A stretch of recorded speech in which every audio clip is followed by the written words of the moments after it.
तर ব্রহ্মার দিনের ভিতর এরকম একটা শ্লোক আছে না চৈতন্য চরিতামৃতে। তো একটা মনুর রাজত্বকাল 71 চতুর্যুগ। এক চতুর্যুগ মানে সত্যত্রেতা দ্বাপর কলি। চিন্তা করুন, মাথা ঘুরে পড়ে যাবেন, কত লম্বা জীবনাবধি। কলিযুগের জীবনাবধি কটা, মানে সময় অবধি কটা? 4,32,000 বছর। ও হাজার বলার এমন অভ্যাস হয়ে গেছে, কিন্তু আমাদের বৈদিক ভাষা বলা উচিত। এইসব অন্যান্য শব্দ আমাদের না ব্যবহার করলে ভালো। 4,32,000 বছর। তার মধ্যে কটা বছর অতিবাহিত হয়েছে? 5,000 বছর। 5,000 বছর ব্যতীত হয়েছে, তাহলে কটা বছর বাকি আছে? 4,27,000 বছর। একটু গণিত বেশি হয়ে যাচ্ছে, গণিতে অনেকেরা ভয় পায়, কিন্তু টাকা গোনার সময় তো ঠিক গণিত করে নেয়, তখন তো অঙ্কে আর ভয় পায় না। তাহলে 4,32,000 বছর কলিযুগ, আর দ্বাপর যুগ 8,64,000 বছর, আর ত্রেতা যুগ 12,96,000 বছর, 3 গুণ। আর সত্যযুগ 17,28,000 বছর, আর চতুর্যুগ মিলিয়ে 43,20,000 বছর। এবার এটাকে যোগ করুন 1,000-এ, এটা হলো এক চতুর্যুগ। 43,20,000 বছর যোগ করুন, গুণা করুন 1,000-এ, কটা হলো? যাই হয়েছে সেটা হচ্ছে ব্রহ্মার একদিন। তো परमेश्वर भगवान कृष्णचंद्र कবে আসেন? পূর্ণ পুরুষোত্তম ভগবান, আদি পূর্ণ পুরুষোত্তম ভগবান কৃষ্ণচন্দ্র। হরি বল হরি বল। আরে বাবা, ঘুমিয়ে পড়লে হবে না, উঠতে হবে, শুনতে হবে। আদি পূর্ণ পুরুষোত্তম ভগবান কৃষ্ণ কবে আসেন? কটা বার আসেন? একবার। ব্রহ্মার একদিনে একবারে। কবে আসেন? সপ্তম মন্বন্তরে। সপ্তম মনুর নাম কি? বৈবস্বত মনু। আমরা কোন যুগে আছি এখন? সে বৈবস্বত মন্বন্তরে আছি আমরা। সেখানে কটা যুগ অতিবাহিত হয়েছে? 28,000 নয়, 28 চতুর্যুগ ব্যতীত হয়েছে। 28 চতুর্যুগের মধ্যে কি চলছে এখন? কলিযুগ। তাহলে সপ্তম মন্বন্তরের 28 চতুর্যুগের দ্বাপর যুগের শেষে কে এসেছিল? কৃষ্ণচন্দ্র ভগবান। তো যখন ভগবান আসে তখন কি হয়? তখন যুগটা পাল্টে যায়। মানে এমনি কি হয়, সত্য দ্বাপর ত্রেতা কলি, কিন্তু যখন ভগবান আসেন তখন কি হয়? সত্য ত্রেতা দ্বাপর কলি একবারই হয়, যুগ স্ব্যাপ। যেমন সিম সোয়াপ করে না, ডবল সিমের ফোন, ডুয়াল সিমের ফোন, সিম 1 কে সিম 2 তে, সিম 2 কে সিম 1-এ। শুধু ত্রেতা আর দ্বাপরের মধ্যে সোয়াপ হয়, পাল্টে যায়, এক্সচেঞ্জ। তো এই কথাটা এখানে বলা হচ্ছে। চিন্তা করুন, সেই চতুর্যুগে, সপ্তম মন্বন্তরের 28 চতুর্যুগের দ্বাপর যুগের শেষে ভগবান কৃষ্ণ এসেছিল। তারপরেই কে আসেন? শ্রীকৃষ্ণ চৈতন্য মহাপ্রভু কলিযুগে। এখন সেই কলিযুগে চৈতন্য মহাপ্রভু এসেছিলেন। চিন্তা করুন, আমরা যদিও জন্ম নিয়েছি, কিন্তু মহাপ্রভুর আগে যদি জন্মগ্রহণ করতাম তাহলে কি ভগবত ভক্তি পেতাম? মানে আমরা জন্মগ্রহণ করেছি, এমন তো নেই যে জন্মগ্রহণ করিনি, করেছিলাম, কিন্তু ভগবত ভক্তি করার সুযোগটা পেতাম না, পেতাম না। তো মহাপ্রভুর সময় যদি আবির্ভাব হতো, এখন যদি পশ্চিমবঙ্গে আবির্ভাব হতো, পূর্ববঙ্গ পশ্চিমবঙ্গ, তাহলে হয়তো মহাপ্রভু সান্নিধ্য পেতে পারতাম। অন্যান্য জায়গায় যদি হয় তাহলে কি পেতে পারতাম? নাও পেতে পারতাম। মহাপ্রভু চলে যাওয়ার পর যদি জন্মগ্রহণ করতাম তাহলে কি ভক্তি করার সুযোগ ছিল? আরে পুরো গড়িয়া ধারাই তো লুপ্ত হয়ে গেছে, সমস্ত অপসম্প্রদায় দিয়ে ভরে গেছে।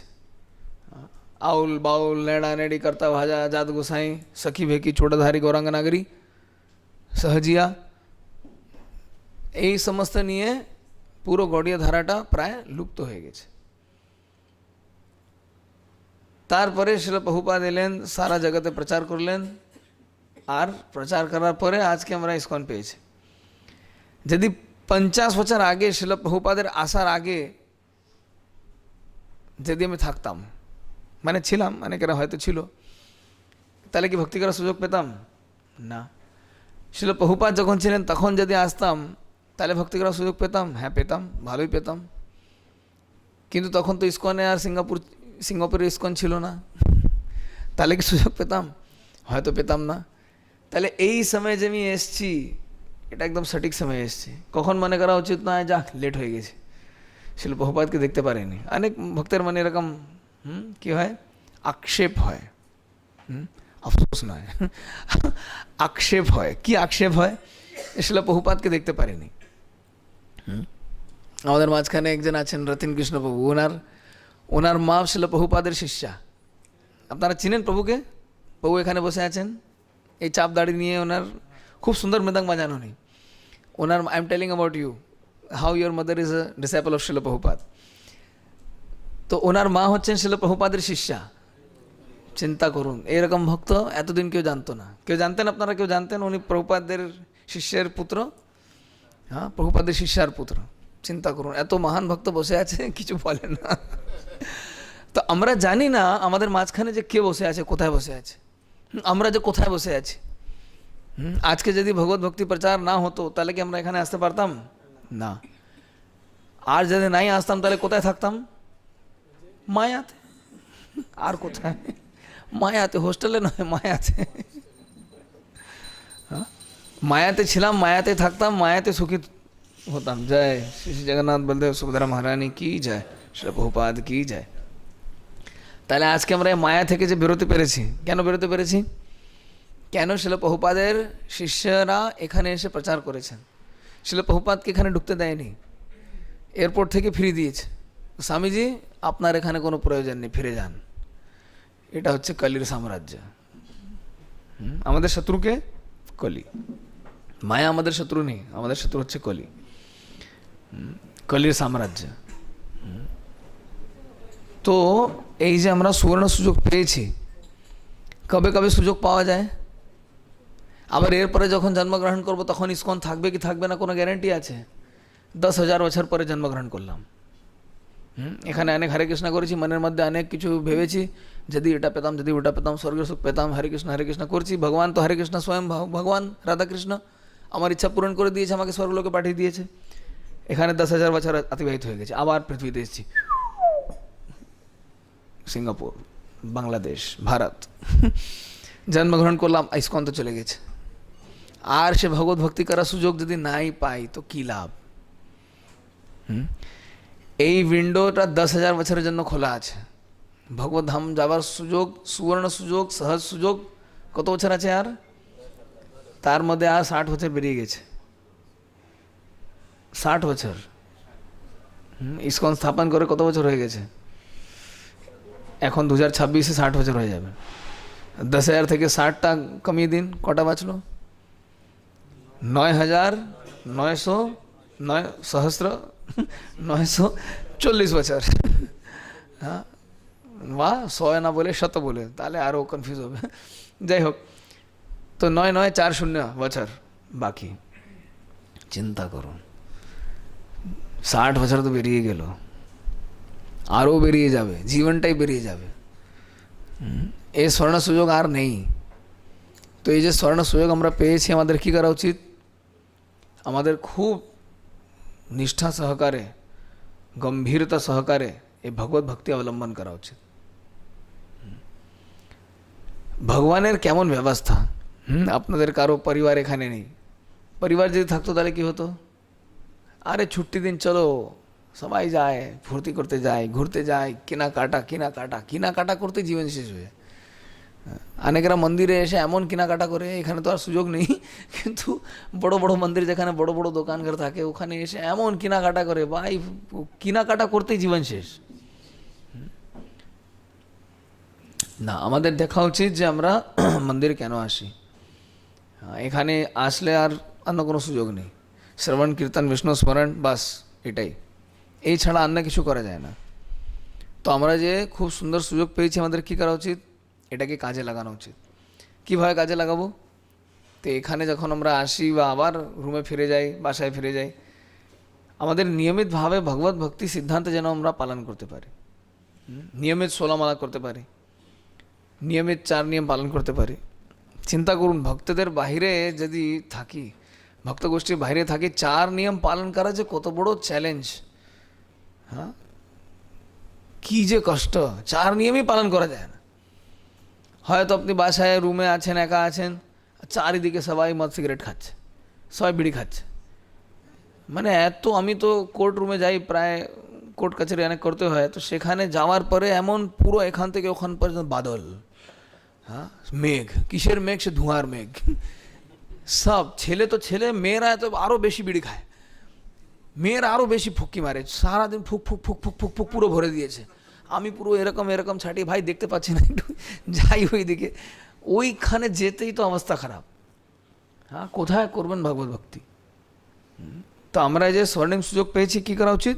এটাকে খুব সুন্দরভাবে কাজে লাগানো উচিত। কত অজুহাত দেখাবো? হ্যাঁ, সময় পাই না, খুব ক্লান্ত আছে, কাকে অজুহাত দেখাবো? সবাই ক্লান্ত আছে, কেউই সময় পাচ্ছে না। আবার তার মধ্যে যারা সময় বার করা ঠিক বার করে নিচ্ছে। ঠিক আছে, হয়তো একসঙ্গে 16 মালা করার সুযোগ হয় না, 4 বার 4 মালা করতে পারি, এটা তো করা যায়। হ্যাঁ, সকালে খেয়ে দিয়ে যাবো, তার আগে কিন্তু 4 মালা যেন করে যায়, যতই কষ্ট হোক। তাতে কি হলো, 4 মালা তো শেষ হয়ে গেল, আরও 12 মালা বাকি আছে। এবার খেয়ে দিয়ে বসলাম, গাড়িতে বসলাম, হয় যদি সেন্টার খুব দূর হয়, কাজের শিপইয়ার্ড খুব দূর হয়, যেতে যেতে আধ ঘন্টা সময় লাগে, বসে বসে 4 মালা জপ করে নিলাম, কটা হয়ে গেল? 8 হয়ে গেল। এবার ওখানে লাঞ্চ ব্রেক দেয়, ঠিক আমার টিফিন বার করে আমি খেতে শুরু করলাম, হয়তো সুযোগ হয় না, টাইম হয় না। আবার ফেরার সময় তো টাইম হয়, কিন্তু ফেরার সময় আমাদের অজুহাত কি? খুব ক্লান্ত আছে, আর শরীর দিচ্ছে না, আর পাচ্ছি না। কে আর পারে, কে শরীর, কার শরীর আর দেয়? তার সত্ত্বেও হ্যাঁ, কী করা যায়? তখন আবার আধা ঘন্টা পেয়ে গেলাম, সে আধা ঘন্টা কী করতে পারি? আবার জব করতে করতে করতে চলে এলাম, বাসায় এসে স্নান টান করে একটু টাইম পেলাম, আবার 4 মালা সুযোগ জব করে নিলাম। হয়তো 2 ঘন্টা টাইম, টানা টাইম পাচ্ছেন না, এরকমভাবে ফাঁকে ফাঁকে টাইম পেলে মালা করে নিন। এইভাবে না সময় বার করাটা শিখতে হবে, নিজের টেকনিক নিজেই করতে হবে। স্নান করতে গিয়েছি, কাপড় কাচতে গিয়েছি, চুল দাড়ি কাটতে গেছি, এটা করতে প্রায় আধ ঘন্টা তো চলে যায়। যতই দুনিয়ার ফাস্টেস্ট লোক হলেও কিন্তু আধ ঘন্টার আগে করতে পারবে না। আমি অনেক বছর করছি, আধ ঘন্টা চেয়ে কমে হয় না ভাই, সম্ভবই নেই। এখন সে আধ ঘন্টার সময় যেটা লাগলো, কাপড় কাচা, চুল দাড়ি কাটা, হেনা তেনা অনেক কিছু, হ্যাঁ, মোবাইল তো সকালেরই আছে, আর স্মার্টফোনই আছে, এখন তো স্মার্টফোন চালা চলে যায় না, সেখানে ইউটিউব আছে, কত কিছু প্লেয়ার আছে, একটা লেকচার লাগিয়ে দিলাম লাউডস্পিকারে, কানে যাচ্ছে শব্দ, শুনছি আর কাপড় কাচ্ছি, শুনছি আর চুল দাড়ি কাটছি, স্নান করছি, করা যায় না? তাহলে আধ ঘন্টা তো হরিকথা শুনে নিলাম। এখন কেউ বলতে পারে, আরে কি আর শুনবো, মোবাইলের শব্দ এত জোরে হয় না, আর আমার ওখানে রাখার জায়গা নেই। আপনি বুঝেন না, সবার সঙ্গে যেতে হয়, প্লাস্টিকের প্যাকেটে ঢুকিয়ে এরকম দিয়ে গিট মেরে, যেখানে স্নান করছি গিট মেরে ঝুলিয়ে দিলাম, যে শুনতে চায় না, যেই কোনো অবস্থায় শুনতে পারে, তার জন্য কোনো অজুহাত কাজ করে না। মানে আধ ঘন্টা কোনো না কোনোভাবে শুনেই নিলাম। আবার আমার ভক্ত হয়েছি, দিনে 2 বার তো স্নান করি, যাওয়ার আগে করি, আসার পরে টায়ার্ড, সারাদিন খেটে, হয়তো আপনারা কনস্ট্রাকশন সাইট, শিপইয়ার্ড, কোথায় কোথায় কাজ করেন, খুব খেটে পরিশ্রম করে পুরো গায়ে ঘেমে গেছে, স্নান তো করতেই হবে। আবার সে কাপড় হয়তো কাচতে হবে, ডবলই কাচতে হবে। আবার তাহলে 2টো স্লট পেয়ে গেলেন, সকালে আধা ঘন্টা, রাত্রে আধা ঘন্টা। তাহলে সকালে আধা ঘন্টা সুযোগ শ্রবণ করার, রাত্রে আবার আধা ঘন্টা সুযোগ শ্রবণ করার, কত সুন্দর টেকনিক। এভাবে শ্রবণ করা যায় কি যায় না? যায়। আবার কারো মুখ থেকে কিন্তু কথা বেরোচ্ছে না। এরকম ভাবে শ্রবণ করা যায়? হ্যাঁ, শ্রবণ করা উচিত। কবে থেকে শুরু করব? না ভালো পঞ্চাঙ্গে একটা মুহূর্ত দেখব, কোন মুহূর্তটা ভালো, সে মুহূর্তে শুরু করব। হ্যাঁ, আজকে খুব ভালো দিন আছে, তো আজকে তো সত্যি ভালো দিন আছে, দীপাবলি আছে, আজ থেকে শুরু করি। কি কষ্ট আছে, কি কঠিন আছে? এইভাবে কি হবে, প্রত্যেক দিন কমপক্ষে আধ ঘন্টা 1 ঘন্টা আমি হরিকথা শ্রবণ করতে পারবো, 16 মালা জপ করে নিতে পারবো। আর ভগবত ভক্তিতে কি কি করতে হবে? বই পড়তে হবে। কার কার কাছে বই আছে? যখন কিনেছিলেন তখন থেকে আজ পর্যন্ত যথারূপ অনেকেরা হয়তো খুলেই নি, অনেক বাড়িতে আমি গিয়ে খুলেছি, দিন দিন বই দিন খুলি একটু প্লাস্টিক বার করে, না এটা ভালো নিয়ে বই নিয়েছেন, গ্রন্থ নিয়েছেন, গ্রন্থ পড়া উচিত। চৈতন্য মহাপ্রভু দক্ষিণ ভারতে গিয়েছিলেন, সেখানে একটা ব্রাহ্মণ এত লেখাপড়া জানে না। আবার এখানে অনেকের অজুহাত আছে, আমি এত লেখাপড়া জানি না, এত বুঝতে পারে না। আপনাকে বলি, দক্ষিণ ভারতে মহাপ্রভু গিয়েছিলেন, ব্রাহ্মণ কিন্তু লেখাপড়া জানতো না। তার গুরুদেব তাকে আদেশ করলেন প্রতিদিন ভগবদ্গীতার 18 অধ্যায় পাঠ করতে। এখন সে তো লেখাপড়া জানে না, ও হাতে কিছু একটা করে, আর সবাই জানে ও লেখাপড়া জানে, বেটা গীতা পড়ার চেষ্টা করছে। সবাই হাসতো, ও ব্রাহ্মণ পড়ছে, ব্রাহ্মণ কি চলছে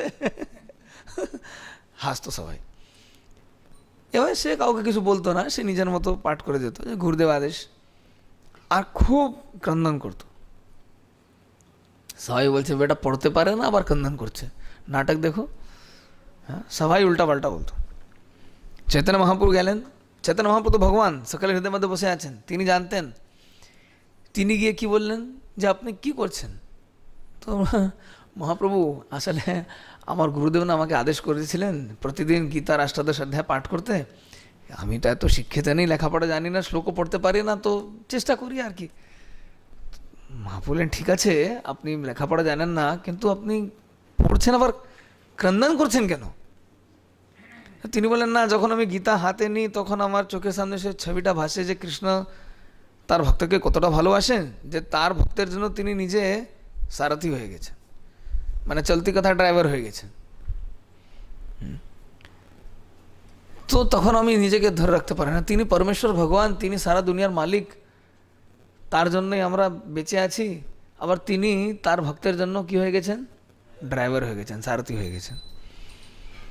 তো আমি নিজেকে ধরে রাখতে পারি না, আর আমি ক্রন্দন করি।